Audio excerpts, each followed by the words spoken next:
12 یا 13 سال کی بچی جو وہیں اس کے عورت کے ساتھ ہی بیٹھی ہوئی تھی، اس کی شادی ایک 30 سال بڑی عمر کے آدمی سے کرنے کا فیصلہ کیا ہے، جس نے انہیں 20,000 روپے دینے کا وعدہ کیا ہے، اور ماں نے یہ بتایا کہ خوراک اور راشن حاصل کرنے کے لیے انہوں نے بیٹی کی شادی کرنے کا فیصلہ کیا ہے، جس کے بعد اسے نہیں پتا کہ اس کی بیٹی کہاں رہ جائے گی۔ جب یہ بات مقامی معاون کے ذریعے اردو میں ترجمہ ہو کے مجھ تک پہنچی، اور پھر مجھ پر یہ فرض عائد ہوا کہ میں اس کو ترجمہ کر کے انگریز افسر کو بتاؤں، تو میں نے یہ کام نہیں کیا، اور وہاں پر میں نے، جیسے میں نے آپ سے کہا کہ میں نے ترجمان کا رول ادا کر دیا، اور میں نے وہاں پر یہ انفارمیشن اپنے پاس ہی روک لی، کیونکہ مجھے یہ سمجھ آیا کہ یہ بات کرنی مناسب نہیں ہے، کیونکہ یہ راشن کے لیے بیٹی کی شادی کا معاملہ ہم روک سکتے ہیں، جو کہ ہم روک دیں گے، اور ہم نے روک دیا، جس کی تفصیل میں آگے چل کے بتاؤں گا۔ لیکن شاید یہ بحیثیت ترجمان اور مترجم میرا کام نہیں ہے، اور انگریز کو بھی یہ بات پتہ نہیں چلنی چاہیے کہ ہمارے یہاں لوگ راشن کے باعث مجبور ہو کر بچیوں کی شادیاں کرنے پر مجبور ہو گئے ہیں۔ مجھے یہ بات اچھی نہیں لگی، مجھے پاکستان کے لیے، مجھے اپنے لوگوں کے لیے یہ بات مناسب محسوس نہیں، کیونکہ یہ عارضی صورتحال تھی، اور مجھے لگا کہ شاید میں اپنے ملک کے بارے میں، اپنے لوگوں کے بارے میں، اپنے سماج کے بارے میں کوئی منفی تاثر، شاید اتنا گہرا منفی تاثر مجھے نہیں دینا چاہیے، لہٰذا یہ بات میں نے ترجمہ کر کے اس کو نہیں بتائی۔ میں نے صرف اس کو اتنا بتایا کہ ان کے پاس راشن نہیں ہے، یہ 2 دن سے بھوکے ہیں، اور ان کو راشن چاہیے، اور ہمیں کوئی ایسا بندوبست کرنا چاہیے کہ جس سے ان کے لیے راشن کا مستقل سلسلہ ہو سکے۔ اپنے سامنے 2 دن سے بھوکے لوگوں کو دیکھ کر وہ انگریز افسر خود بھی کچھ لمحے کے لیے خاموش ہو گیا، اور پھر اس کے بعد ہماری گفتگو تھوڑی دیر بعد ختم ہو گئی، اور وہ ہم وہاں سے واپس چلے آئے۔ جو کچھ اس گفتگو کے نتیجے میں ہوا، انگریز افسر کی کارروائی اب تھوڑے عرصے کے بعد سامنے آئے گی، لیکن ہم نے جو فوری طور پر کیا اس کی تفصیل میں آپ کو اس گفتگو کے آخر میں بتاؤں گا، اور جو میں آپ کو یہ بتاؤں گا کہ کیسے ہم مترجم سے بڑھ کے جب ہم ہنگامی حالات میں کسی جگہ پر پہنچتے ہیں تو کچھ اور بن جاتے ہیں۔ بہرحال تو سلسلہ یہ رہا کہ جیسے کہ میں نے، ہماری اس گفتگو کا موضوع ہے کہ،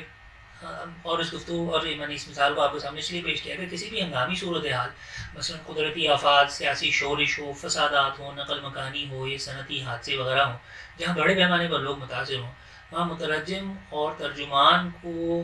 کس نوع کی، آپ اس مثال سے اندازہ لگا سکتے ہیں کہ کس طرح کی کلیدی حیثیت حاصل ہوتی ہے۔ پاکستان جیسے ملکوں میں، اور خاص طور پر کراچی جیسے شہروں میں، جہاں ثقافتی نیرنگی ہوتی ہے، یعنی وہ ملٹی کلچرل ہوتے ہیں، وہاں ہنگامی حالات میں مترجم کا جو کردار ہے وہ مرکزی ہو جاتا ہے، اور کراچی جیسے شہر میں جسے منی پاکستان بھی کہا جاتا ہے، جہاں تمام ملکی اور مقامی ثقافتیں مل جل کر رہتی ہیں، وہاں کاروبار کرتی ہیں، کاروبار زندگی چلاتی ہیں، وہاں پر کچھ غیر ملکی اور بیرونی ثقافتی اکائیاں بھی موجود ہیں، جن میں برما سے آئے ہوئے لوگ بھی موجود ہیں، افغانستان سے آئے ہوئے لوگ موجود ہیں، بنگلہ دیش سے آئے ہوئے موجود ہیں، نائجیریا کے لوگ موجود مجھے کراچی میں ملے۔ تو یہاں جہاں اتنی زیادہ ثقافتی نیرنگی ہو، وہاں پر اگر کسی طرح کی ہنگامی صورتحال ہو تو وہاں مترجم کا کردار بہت اہم ہو جاتا ہے۔ میں یہاں یہ بتاتا چلوں کہ جو ماہرین کہتے ہیں وہ یہ کہ کسی بھی مترجم یا ترجمان کا بنیادی فریضہ جو ہے وہ ابلاغ یا کمیونیکیشن کے عمل میں زبان کی تفہیم سے پیدا ہونے والی رکاوٹوں کو دور کرنا ہے، اور کم از کم 2 فریقوں یا 2 اداروں کے درمیان ابلاغ یا اطلاع رسانی کے عمل میں کو مؤثر بنانا ہے۔ یہ فریق 2 افراد بھی ہو سکتے ہیں، اور 2 ادارے بھی ہو سکتے ہیں۔ قومی نوعیت کے ہنگامی حالات، جیسے کہ آج کل سیلاب ہے جس میں 3 کروڑ 30 لاکھ سے زیادہ لوگ متاثر کہے جا رہے ہیں، اور شاید حقیقی تعداد اس سے کہیں زیادہ ہے، اور جس میں $40 ارب سے زیادہ نقصان ہو چکا ہے، یا اس سے پہلے 2005 کا زلزلہ، یا سوات کی شورش تھی جس میں دوسری جنگ عظیم کے بعد دنیا کی سب سے بڑی انٹرنل مائیگریشن ہوئی تھی، عوام کی 40 لاکھ سے زیادہ لوگ ایک جگہ سے دوسری جگہ منتقل ہوئے تھے، یا کسی بھی میدان جنگ میں جب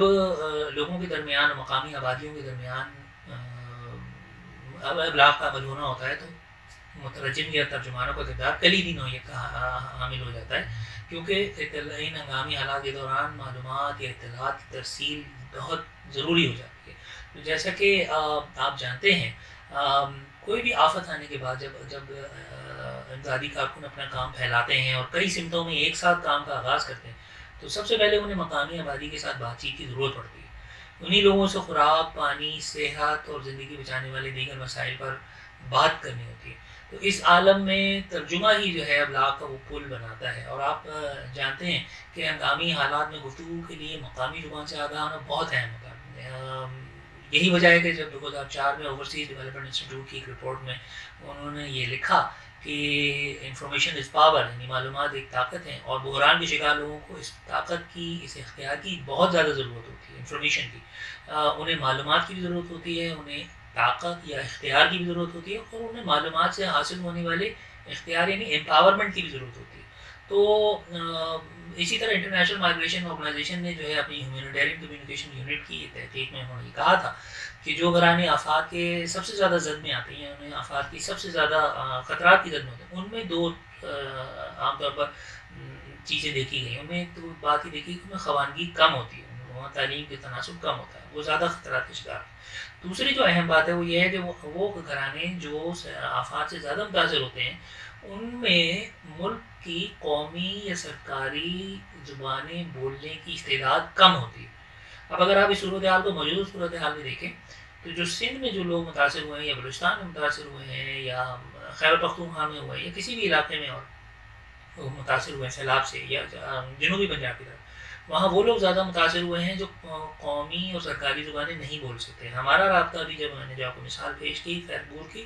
وہاں ہم جب گئے تو وہاں زیادہ تر لوگ اردو یا انگریزی نہیں بول سکتے تھے، ان کو صرف سندھی آتی تھی،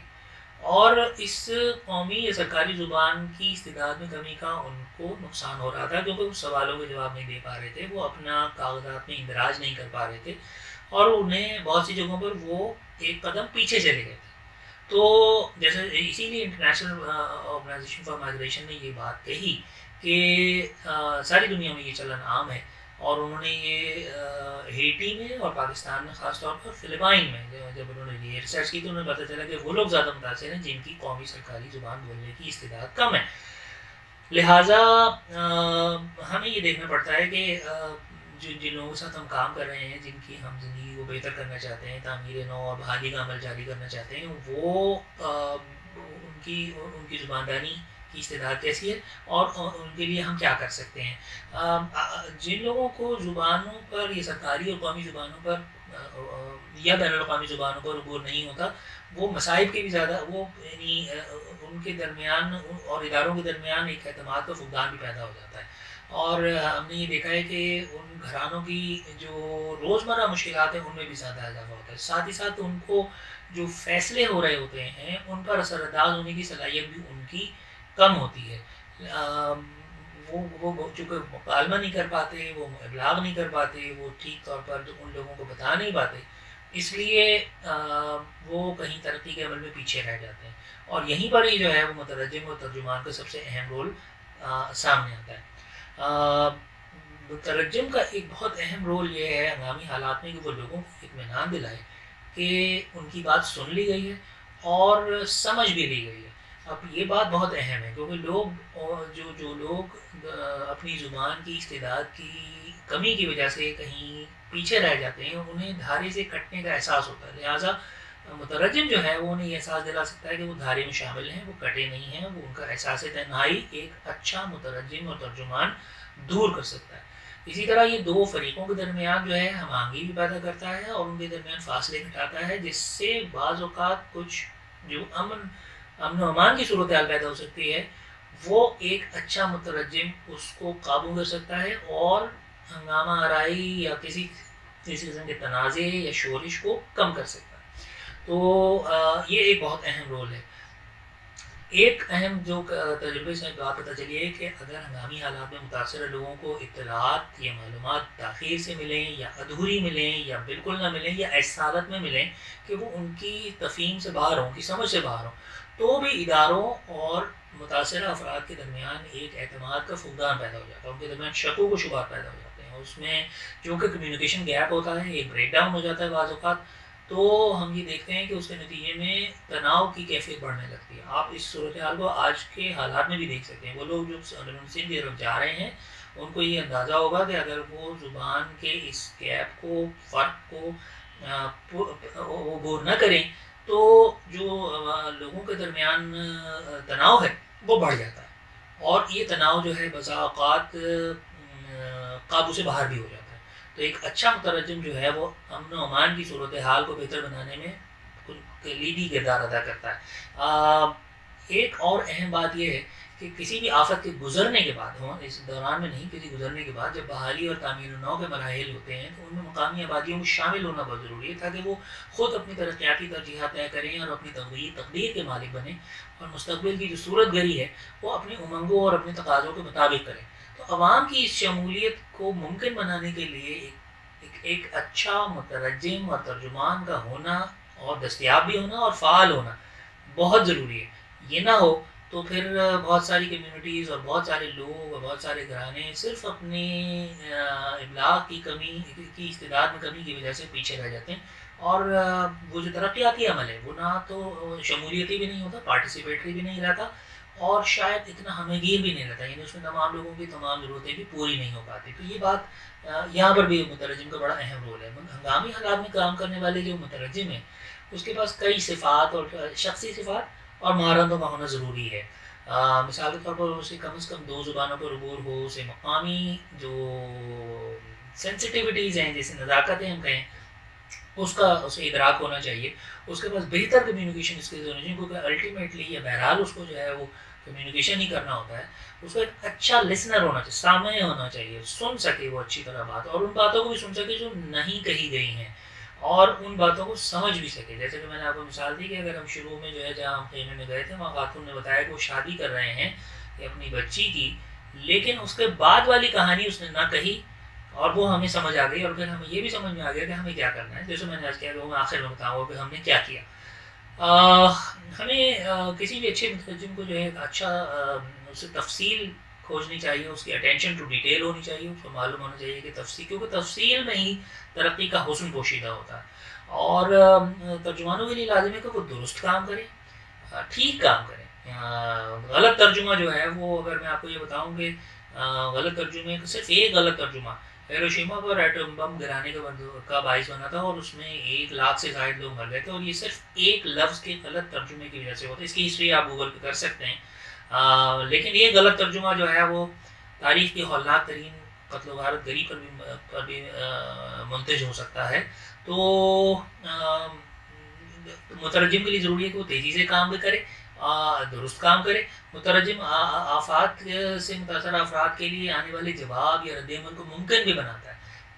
اگر وہ غلط ترجمہ کرے گا، اگر وہ غلط سوال کرے گا، اگر اس میں کہیں کلچرل سینسٹیوٹیز کو مد نظر نہیں رکھے گا تو شاید جواب ہی نہ آئے، یہ جواب غلط آئے یا ادھورا ہے، لوگوں کو سمجھ نہیں آئے گی تو وہ بات کا جواب نہیں دیں گے. اور اگر انہیں کہیں لگا کہ اس میں کہیں کوئی توہین آمیز یا خطرناک یا کوئی ایسا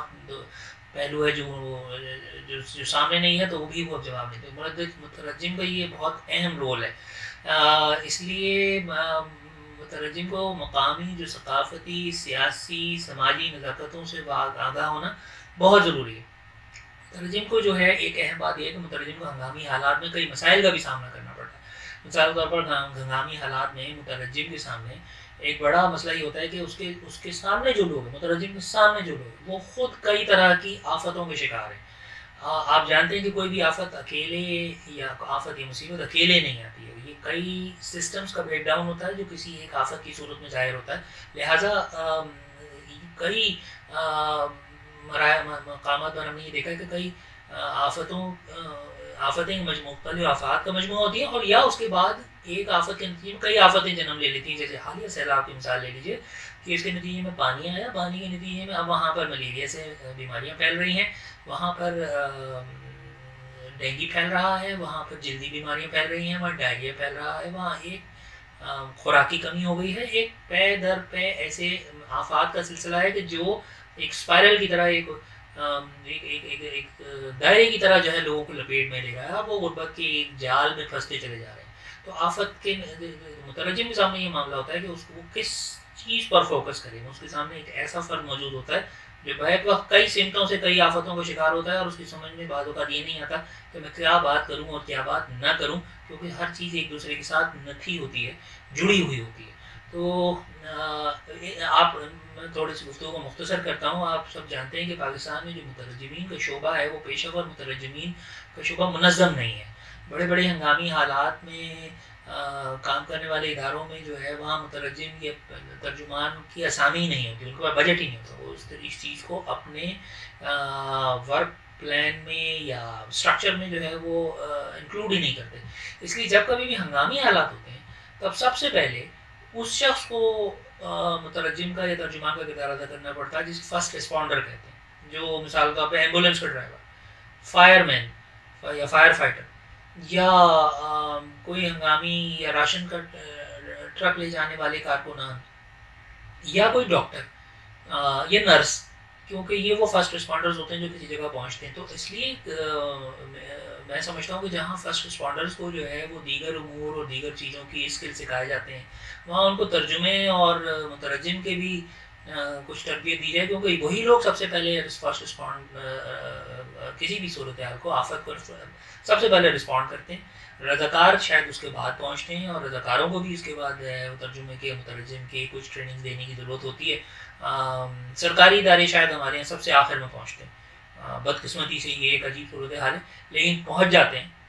اور شاید انہیں بھی مترجم اور ٹرانسلیٹرز کی یا ٹرانسلیشن کی اسکلس کو بڑھانے کی ضرورت ہوتی ہے. تو مختصراً یہ کہ ہنگامی حالات میں ٹرانسلیشن یا مترجم کا فریضہ انجام دینا آسان نہیں ہوتا. اکثر اوقات مترجم کو بحران کی آنکھ میں زندہ رہنا ہوتا ہے، یعنی بالکل اس کے دل میں رہنا ہوتا ہے. سیلاب ہو یا جنگ ہو یا زلزلہ ہو یا فسادات ہوں، مترجم کو وہاں جانا پڑتا ہے جہاں سے لوگ نکلنا چاہتے ہیں. یہ ایک عجیب مترجم کی جو ہے ذمہ داری ہے.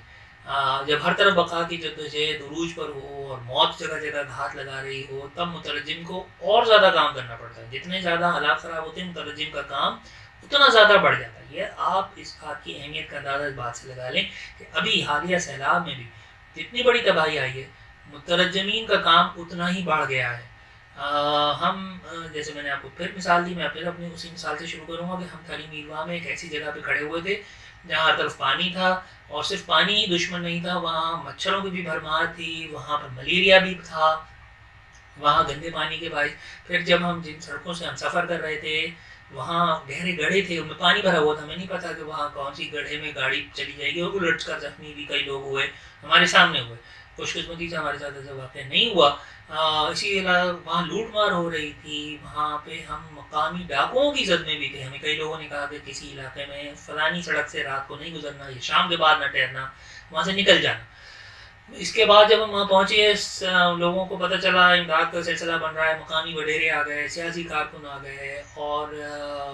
ہم ان کی زد میں بھی تھے، ہمارے اوپر ان کا بھی دباؤ تھا، اور ان کا خیال تھا کہ ہم تمام امدادی سامان جو ہے وہ ان کے حوالے کر دیں گے. یہ تمام دباؤ ایک مترجم کو دیکھنے پڑتے ہیں، اور ہمیں بھی جھیلنے پڑے، اور ہمیشہ ہوتا ہے یہ ہر طرح کا اس طرح کی صورتحال، اور مترجم کو یہ تمام چیزیں پریشان کر سکتی ہیں. لیکن ایک بات اہم ہے، وہ یہ ہے کہ مترجم کو وسیع تر مفاد میں، عوام کے مفاد میں تمام دباؤ کو جھیلنا پڑتا ہے، اور اس کو ان تمام اندیشوں اور خطروں سے نکلنا پڑتا ہے. یہ تمام پروفیشنل ہیزرڈز ہیں، یہ تمام رسکس ہیں جو کسی مترجم کو ہنگامی حالات میں فیلڈ میں پیش آ سکتے ہیں. اور اگر آپ کا ارادہ یہ ہے کہ آپ کبھی ایک ہنگامی حالات میں مترجم کے یا ترجمان کے فرائض انجام دینا چاہتے ہیں، تو ان باتوں کو بھی ذہن میں رکھیے گا. ایک اہم بات یہ ہوتی ہے کہ مترجم اور یعنی ٹرانسلیٹر اور ترجمان یعنی انٹرپریٹر میں بھی مجھے کچھ تھوڑا فرق لگتا ہے. میں نے اس بارے میں کبھی سوچا نہیں تھا، اور عام حالات کی بات اور تھی جب ہمارے پاس بہت ساری عیاشیاں ہوتی ہیں، جب ہم ٹرانسلیشن کرتے ہیں، جب ہم ڈیسک میں بیٹھے ہوتے ہیں ہنگامی حالات میں، ہمارے پاس موافق ماحول، لیکن ہنگامی حالات میں ہمارے پاس نہ موافق کا ماحول کی عیاشی ہوتی ہے، نہ وقت کی عیاشی ہوتی ہے، نہ سوچ بچار کی مہلت ملتی ہے، اور نہ اپنی لغت کو بہتر بنانے کی ہمیں عیاشی میسر ہوتی ہے. تب ہمارے پاس ترجمہ جو کاری کا فن ہے اس کی صرف ایک فوری رد عمل کا نام ہوتا ہے، اور ہمیں فوری طور پر جو ہے ایک رد عمل کے طور پر اپنی اس صلاحیت کو استعمال کرنا پڑتا ہے. تو جیسا کہ میں نے عرض کیا کہ یہ ایک بہت بڑا موضوع ہے، یہ ایک ڈیولپنگ ایک اسکل ہے، لوگوں کو سیکھنا پڑتا ہے. پاکستان میں اس کے ادارے نہیں ہیں، اس کے اصول و قواعد نہیں ہیں، لوگ سکھانے والے نہیں ہیں. جب آپ فیلڈ میں جاتے ہیں تبھی آپ کو یہ سمجھ میں آتا ہے کہ آپ کسی بھی ایمرجنسی سچویشن میں یا ہنگامی حالت میں ترجمے کو اب ہم نے کیسے استعمال کرنا ہے. تو یہ پریکٹس سے ہوتا ہے. مجھے یقین ہے کہ آپ سب بھی یہ کرتے ہیں، اور اگر کرنا چاہتے ہیں تو یقین اس کے لیے سب سے بہتر جگہ جو ہے وہ بحران کی آنکھ ہی ہے، جہاں پر آپ جائیں تو نہ صرف آپ کو بحران کے تمام منظر نظر آئیں گے، بلکہ آپ کی اپنی آنکھ میں بھی جو ہے کچھ نئے منظر قید ہوں گے۔ میں امید کرتا ہوں کہ جو انجمن مترجمین اس سلسلے میں کوئی کام کرے گی، اور اسپیشلی جو ہیومینیٹیرین رسپانس میں جو ترجمے اور ان کا کام کرنے والے لوگ ہیں، ان کی تربیت کا اور ان کے درمیان باہمی مکالمے کا کوئی انتظام کرے گی، اور کسی طریقے سے ان لوگوں کو آگے بڑھائے گی تاکہ ہم اس مکالمے کو اور فروغ دے سکیں۔ تو جیسا میں نے زیادہ وقت شاید میں نے لے لیا، میں اپنے تمام دوستوں کو یہ بتانا چاہوں گا کہ جب چونکہ میں اپنی بات ختم کرتا ہوں کہ جب ہم نے اس ماں کی یہ بات سن لی کہ راشن کے لیے جو ہے اس کو مجبور ایک ایسا فیصلہ کرنا پڑ رہا ہے جو نہیں چاہتی، تو پھر ہم نے یہ کیا کہ ہم نے اس بچی کی شادی نہیں ہونے دی، اور ہم نے یہ کام نہیں ہونے دیا۔ انگریز کے جانے کے بعد پھر ہم نے اس خاندان کے لیے کھڑی مین بلکہ پورے اس گاؤں کے لیے ایک راشن کی فراہمی کا مستقل نظام قائم کیا، جس کے لیے پاکستانیوں نے کسی غیر ملکی امداد کے ذریعے نہیں، صرف پاکستانیوں نے مدد کی، فنڈز دیے، اور وہاں پر ہم ایک ایسا کام کرنے کے قابل ہوئے کہ جو اب تک پاکستان میں نہیں ہوا۔ اور مجھے فخر ہے، اور مجھے اللہ تعالیٰ کے سامنے میں شکر ادا کرتا ہوں کہ ہم نے وہاں پر قحط کی صورتحال کو بڑھنے سے روکا، اور وہاں پر ہم نے پاکستان کا پہلا کمیونٹی کچن قائم کیا۔ یہ کمیونٹی کچن ایسا تھا کہ وہاں پہ ہم نے اسپیشلی کچھ جدید چولہے وہاں پر بھجوائے، وہاں رکھوا دیے، اس کے بعد 1 مہینے کے لیے ان چولہوں کے لیے ایندھن کا انتظام کر دیا، اور اس کے بعد پھر ہم نے وہاں 1 مہینے کے لیے راشن وہاں ذخیرہ کر دیا۔ وہاں پر آٹا، دال، چاول، تیل، گھی، چائے پتی، چینی، دودھ، ہر طرح کی چیز ہم نے 1 مہینے کے لیے 10 گھرانوں کے لیے رکھ دی، اور ہم نے ان سے کہا کہ جس عورت کو بھی، جس خاندان کو بھی ضرورت ہے وہ اس کمیونٹی کچن میں جائے، چولہا رکھا ہے، راشن رکھا ہے، خود پکائے، اپنی ضرورت کی چیزیں وہاں سے لے اور اپنے خاندان کی غذائی ضروریات کو پورا کرے۔ یہ ایک بہت اہم تجربہ رہا۔ اس کے نتیجے میں عورتوں کو وہاں پر آپس میں بات کرنے، ایک نارمل لائف کو بحال کرنے کی میں مدد ملی، اور سب سے بڑھ کر یہ ہوئی کہ انہیں غذائی غیر یقینی کیفیت سے باہر نکلنے کا موقع ملا۔ تو جیسا میں نے کہا کہ بعض اوقات ایسا ہوتا ہے کہ ہم مترجم بن کے جاتے ہیں، ترجمانی کا فریضہ دل میں ہوتا ہے، اور ہم کچھ اور کر کے آتے ہیں۔ مترجم کا ایک فائدہ یہ بھی ہے، آپ جہاں کھڑے ہوتے ہیں وہاں آپ اپنے کردار سے بڑھ کر بھی کردار ادا کر سکتے ہیں۔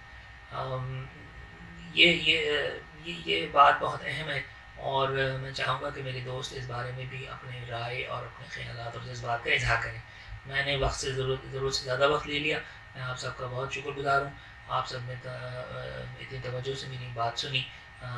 استاد محترم جناب محمود شاہ صاحب کی خدمت میں سلام، جناب ہمایوں عزیز صاحب کی خدمت میں بہت میرا مودبانہ سلام، تمام حاضرین مجلس کو میری جانب سے خدا حافظ۔